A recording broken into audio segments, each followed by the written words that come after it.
L'eschatologie, première partie. Alors, pour comprendre d'où vient le peuple d'Israël, faut tout d'abord savoir que Dieu a appelé un homme du nom d'Abraham dans la ville de Ur en Chaldée, concluant une alliance avec lui. Et sous cette alliance abrahamique est né Isaac, le fils de la promesse. Ensuite, Isaac engendra Jacob et de Jacob sortit 12 fils qui ont formé les 12 tribus de la nation d'Israël. La Bible déclare qu'à cause d'une famine dans le pays de Canaan, Jacob et ses fils se sont exilés en Égypte, où plus tard ils vont se multiplier et devenir le peuple d'Israël. Ensuite, un pharaon qui n'avait point connu Joseph va les soumettre à l'esclavage. Et dans son oppression, le peuple d'Israël va crier à Dieu et il leur enverra un libérateur du nom de Moïse, qui les fit sortir du pays d'Égypte. Après cela, ils demeuraient dans le désert pendant 40 ans à cause de leur désobéissance et de leur incrédulité. Au décès de Moïse sur le mont Nebo, Josué va prendre la relève et va finalement conduire le peuple d'Israël dans la terre promise. Dans la suite du temps, la royauté a été établie en Israël. Le premier roi était Saül, ensuite David, puis Salomon, qui eut 700 princesses pour femmes et 300 concubines, et ces femmes détournèrent son cœur. Salomon fit ce qui est mal aux yeux de l'Éternel, et il ne suivit point pleinement l'Éternel comme David son père. Alors Salomon bâtit sur la montagne qui est en face de Jérusalem un haut lieu pour Kémosh, l'abomination des Moab,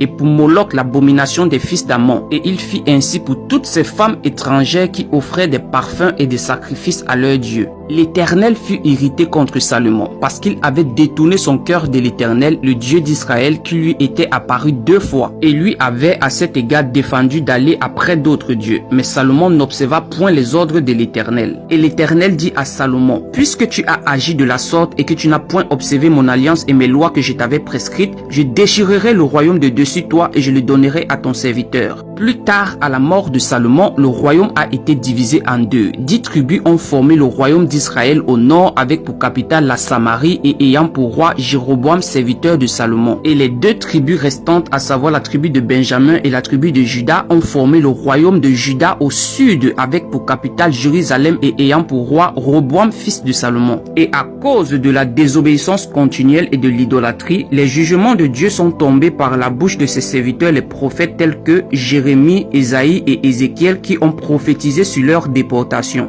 Alors, le royaume d'Israël a été déporté en Assyrie et le royaume de Juda, quelque temps plus tard, a été déporté à Babylone. Alors, en l'an 625 avant Jésus-Christ, lorsque le royaume de Juda a été déporté à Babylone, le roi Nebuchadnezzar a sélectionné parmi les captifs de Juda des jeunes hommes qui étaient très intelligents pour les ajouter dans son conseil d'anciens et de sages. Et Daniel était de ceux qui avaient été choisis pour intégrer ce conseil. Une nuit, le roi eut un songe et lorsqu'il s'est réveillé le matin, il savait qu'il avait fait un songe mais il ne se souvenait plus du contenu de son songe. Alors, il fit appel à tous ses sages et ses devins et il leur dit: j'ai eu un songe, mon esprit est agité et je voudrais connaître ce songe. Les Chaldéens répondirent au roi en langue araméenne: ô roi, vis éternellement, dis le songe à tes serviteurs et nous en donnerons l'explication. Et le roi reprit la parole et dit aux Chaldéens: la chose m'a échappé. Si vous ne me faites pas connaître le songe et son explication, vous serez mis en pièces et vos maisons seront réduites en tas d'immondices. Et Daniel se rendit vers le roi et le pria de lui accorder du temps pour donner au roi l'explication. Daniel est allé chercher la face de Dieu dans le lieu intime. Alors, le secret fut révélé à Daniel dans une vision pendant la nuit et Daniel bénit le Dieu des cieux. Ensuite, Daniel va raconter le songe au roi.